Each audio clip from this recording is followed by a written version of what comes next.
Hello everyone. If you like what I'm doing here, please consider subscribing, liking, and commenting.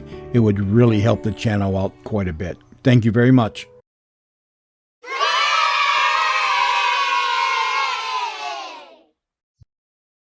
There's a fever in the mining country of Montana Territory. It's known as gold colic. Once a man catches it, it can only mean one thing: life or death.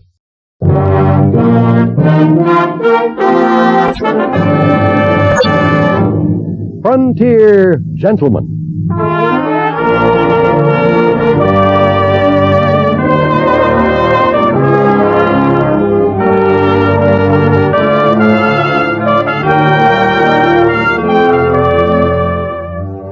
Herewith an Englishman's account of life and death in the West.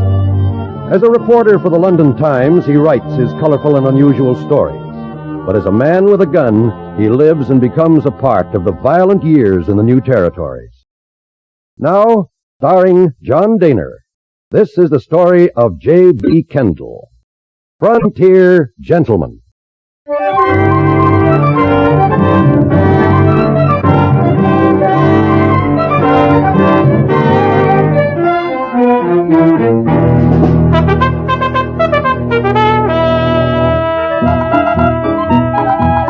Fort Benton on the Missouri in Montana Territory is what you might call a clearinghouse for supplies. They are shipped by riverboat up the Missouri: food, clothing, guns, ammunition, whiskey, tobacco, and from Fort Benton on to the west and north by pack train and wagon. The post is also the point of debarkation for the tenderfoot, the inexperienced miner seeking the fabulous gold fields of the territories.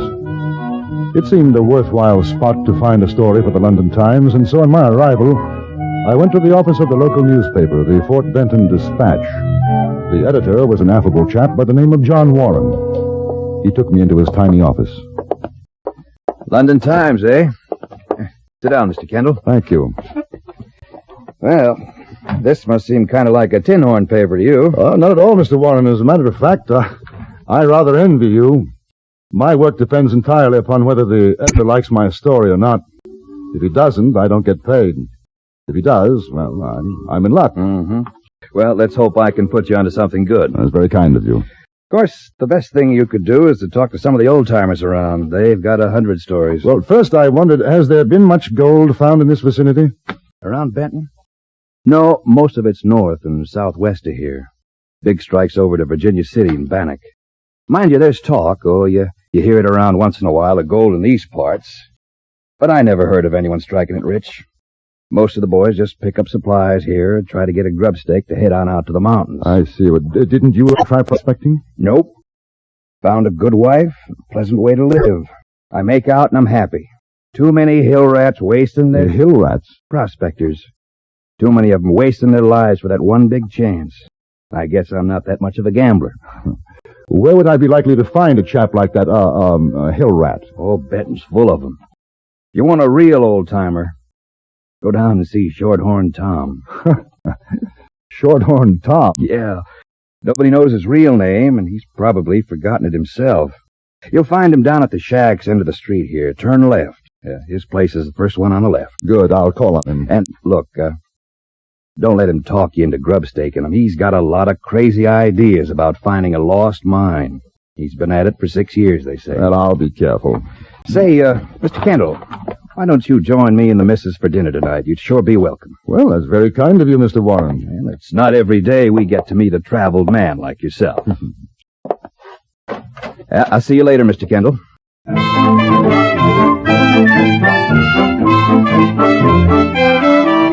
It wasn't hard to find Shorthorn Tom's place. I could have discovered it on a foggy London night by the smell alone.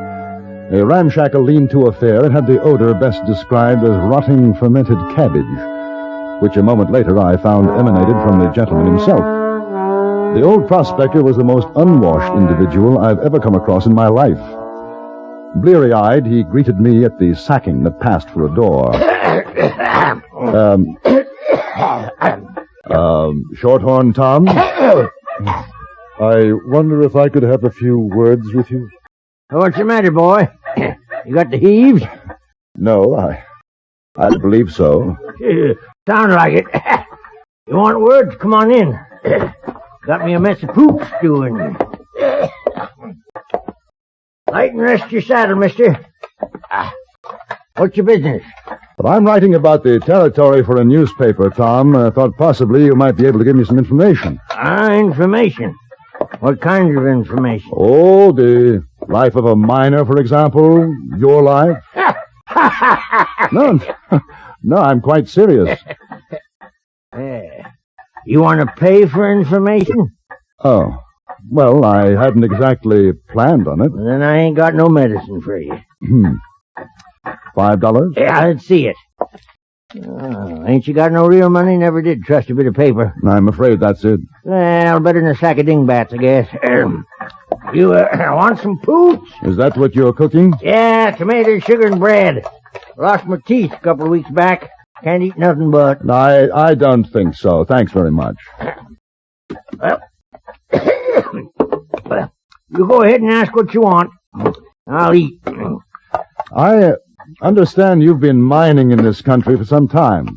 Oh, 20 here, more other places. Got the biggest strike a man ever sees 6 years back. But I lost it. Really? Well, I'd like to hear about that. No more than 20 miles from here, too.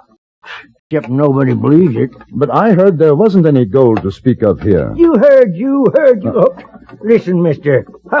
Them's that tell you that don't know their saddle from a prairie dog hole. I'm a-telling you. There's diggings over in them mountains, the high woods. I seen 'em. I know what's there. Gold. 5,000 a ton if it's worth us saying. Well, what happened to it? Well, me and a partner was prospecting in the high woods. Got lost and caught in a blizzard. Sam, he was my partner. He went west. Wind blew him clean off the trail, about 1,000 feet down. Well, I found a cave, see? I figured to stay put till the weather broke. And that's where I found it. In the cave? Right in the cave. Indian or Spanish diggings, I figure. Nuggets as big as your saddle. Well, go on. Well, that's all. I brought the nuggets back. Had me some fun. And went back to work the mine. And I couldn't find it. It's unbelievable. Sure, that's what they all say. Shorthorn Tom, biggest liar in Montana Territory. Ain't nobody gonna give old Tom a grub stake to make 'em all look sick as a mule. But they must have known about the nuggets you found. Mister, a fellow who's in it rich is like to give away more than I took out of that cave. Oh, that's how they figure I got the gold. It was give to me. Quite a story. Yeah, ain't it? Now I'm between a rock and a hard place. Doing a job here and around to scrape up $1 for grub. While up there's enough gold to buy me the whole dang town. When did you give up looking for it? When? Mister, when you got gold colic like I got it, you just never give up. You sure you want to have some of this pooch? Mighty tasty. No, thank you. Yes, sir. Yeah. 8 times I've been back looking till I run out of grub. But one of these days... Hey, you wouldn't be interested in going partners, would you? Oh, I don't think so. It's very kind of you to offer. Yeah, wait a minute. Let me show you something. You know what gold looks like? I've seen it. Yeah. Good Lord. That must be worth... 200, 250.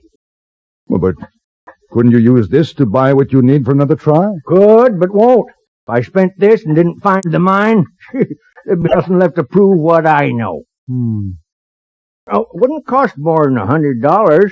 Man could take 1 mule for packing. Pretty good outfit. Oh, I ain't saying the best, but it'd do. Only on 20 miles from here. Well, how about $50? No, 100. And you know what? I got a feeling if a man wanted to put up $100, this could be the lucky time. Oh, I've been feeling it for a week. The weather's good. This trip out, I'd find it. Well, Tom, I have an idea, for nothing else but the experience, it'd be worth it. All right. Here. 50, 70, 90, $100. If you don't find it, I'll be in your shoes. Flat. Busted. Oh, mister. Hey, what's your name? Kendall. Oh, Kendall, you got yourself a partner. Yes, sir, I'll take this here money and get us fixed up. We can leave right away. Bed out tonight. Where are you staying? No, I've got a room at the American Hotel. Meet you there in 2 hours. Oh, Tom. There's nothing personal, you understand, but I think a little security is indicated in case of accidents. Oh, you figuring me to deal from the bottom? All right, I'll tell you what. Now, I'll give you the nugget, see? You trust me with your 100, I trust you with my nugget. And if I don't show up in 2 hours ready to travel, you made yourself a profit. Fair enough.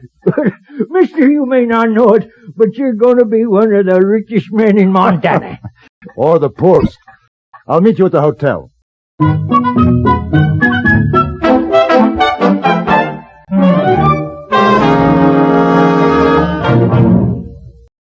In a moment, we return to Frontier Gentlemen. When you hear CBS News, you're hearing the results of worldwide watchfulness that pays off in accurate reporting sped to your sets with minimum delay. CBS News has reporters in every corner of the world. By keeping your set tuned to CBS Radio, you'll not only get your favorite entertainment, but the regular news programs of the nation's best reporters, plus special bulletins whenever they are called for by CBS News. Make the Star's address your listening post on the nation's most listened to programs and for the nation's most listened to news reports as well. And now we return you to Anthony Ellis' production of Frontier Gentlemen.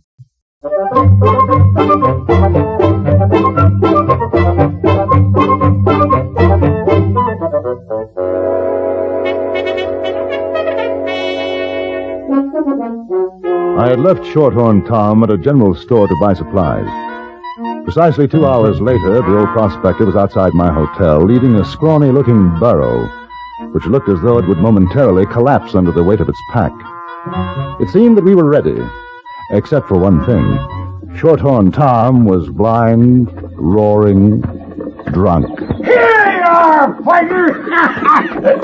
I'm all set and raring to go. I had me a little scamper juice to kind of start things off right. Here's your nugget, Tom. Oh, you're an honest man, Kendall. Come on, let's get going. Well, if it ain't my old pal, Shorthorn Tom. Who?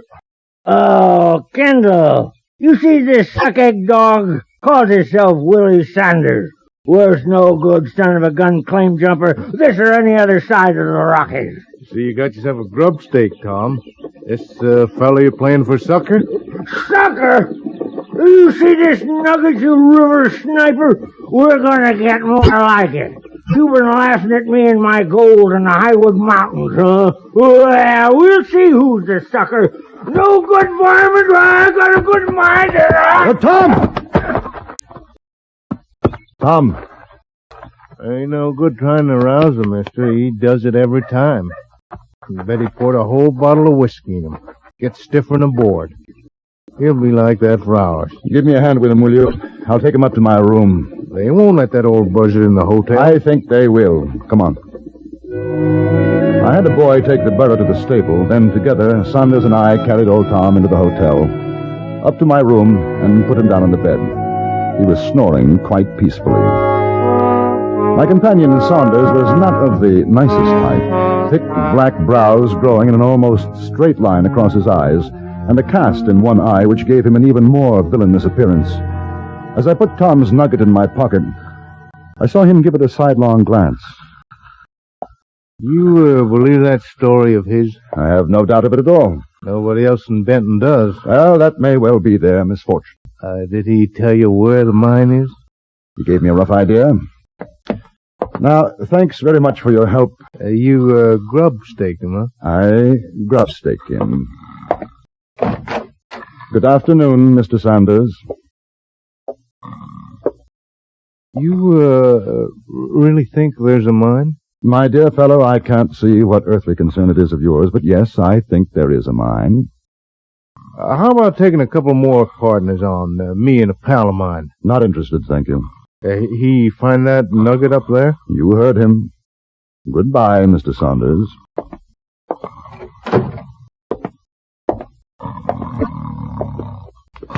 Tom.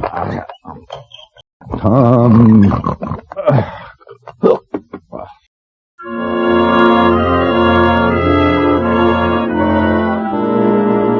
2 hours later, he was still asleep. I locked him in the room and went downstairs for dinner. The bill came to $6, leaving me with exactly $2 in my pocket and a growing doubt as to the wisdom of my investment.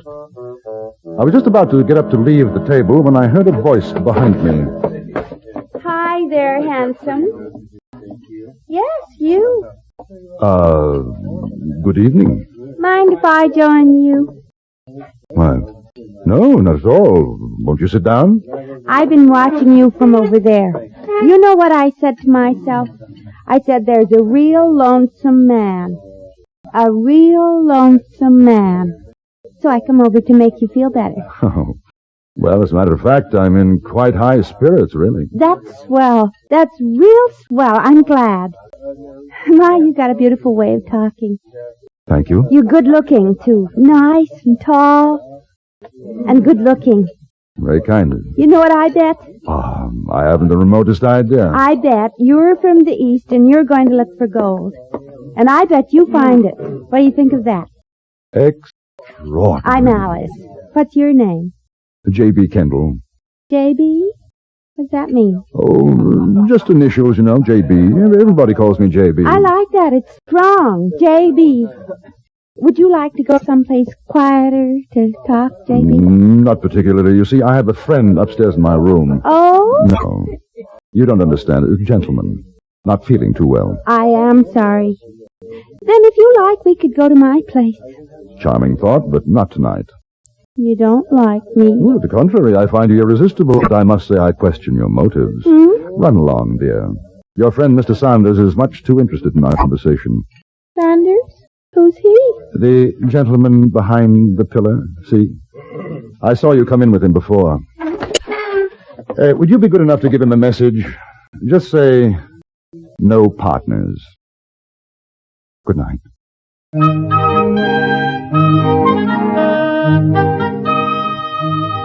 Shorthorn Tom didn't awaken until the next morning, and I marveled at his recuperative powers. He showed not the slightest effects of the night before. We collected our burro and left Fort Benton at sunrise and started south toward the Highwood Mountains.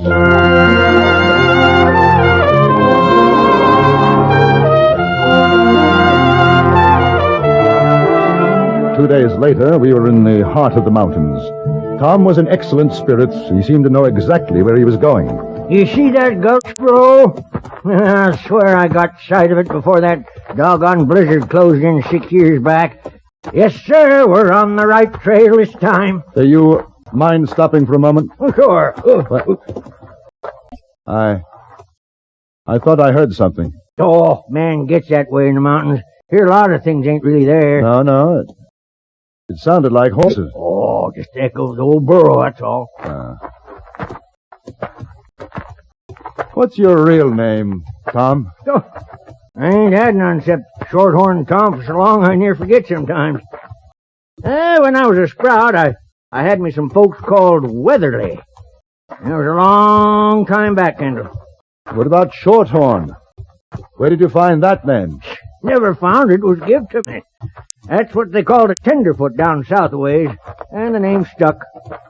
Hey, you got a handle, except Kendall? J.B. J.B. Jeremy Bryan. Jeremy Bryan. Oh, partner, I'm sorry. Mighty sorry. Man could get killed out here with a name like that. Trail's getting narrow yonder. You better watch your step. It's a long drop down. How much further from here? Oh, not much ways. It don't look like much, just a hole in the rock, but when you get inside, she opens up to a sizable cave. Look, there she is! Come on! Well, it looks like a cave all right, but you said the opening was small. Oh, it's the one, I tell you. You see inside. Come on now. Watch your step. I will. Watch it. Yeah. Yes. No, I can't exactly recollect whether it was on this side or the other. Can you see any sign of diggings? No. Oh, might have been a fall covered it up. Say, I'll use my pick here. You try where you are. We stayed there, working, digging at the solid walls of that cave for over 3 hours. Tom must have known it was hopeless, but he wouldn't give up, only shouted words of encouragement to me and dug into seams the harder with his pick. Then quite suddenly he stopped. I turned and saw him lying on the other side of the cave. Tom. Tom? Oh, pain. And my stuffings. Up my chest. Ain't easy to breathe. Oh, here. Here. Lie on your back. There we are. Oh, that's better. I tell you, J.B., I tell you. Oh, it's a cold trail. I know that sometime back this ain't the place. Don't feel it. It just don't smell right. I was kidding myself. It ain't the place. No, that doesn't matter. No, I guess not.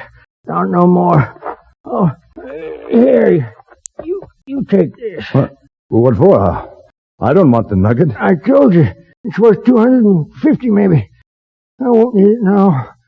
I'm going up Salt River, partner. If you mean you're going to die, nonsense. Boy, one thing a man knows when he's old, buttered bait like me, he knows when it's time to die. Listen, you go on looking, see. Them diggings is around here somewhere. Maybe further along the trail. Maybe there's another cave along a bit. No, Tom, lie back. No, out of my way. Tom. I'm going to find Tom. it just along the trail. Tom.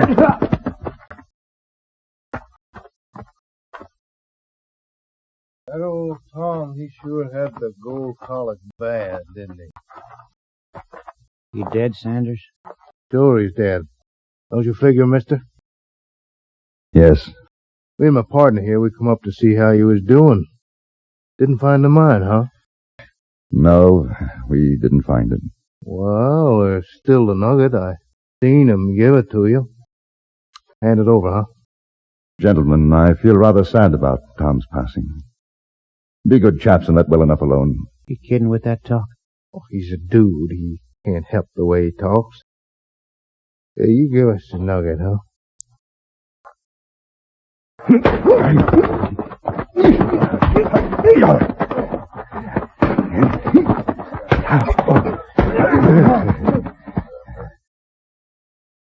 Now, both of you, get up. Up! Now, each of you take a pick. Start digging. We'll bury him here. You give me any argument, I'll shoot you on the spot.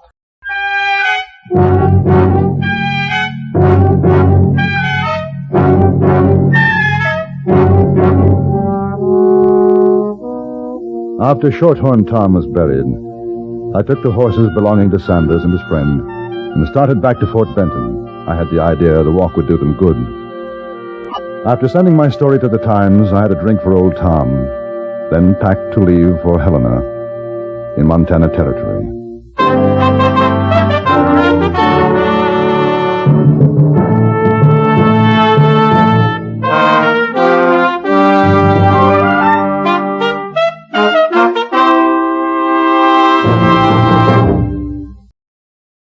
Frontier Gentleman was written, produced, and directed by Anthony Ellis, and stars John Daner as J.B. Kendall.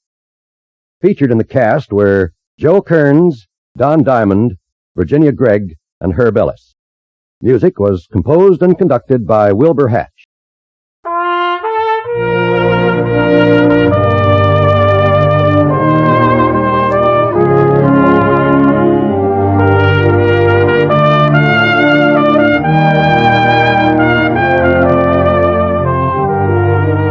Now stay tuned for the Ford Road Show, which follows immediately over most of these same stations. Join us again next week for another report from the Frontier Gentleman. John Wall speaking. This is the CBS Radio Network.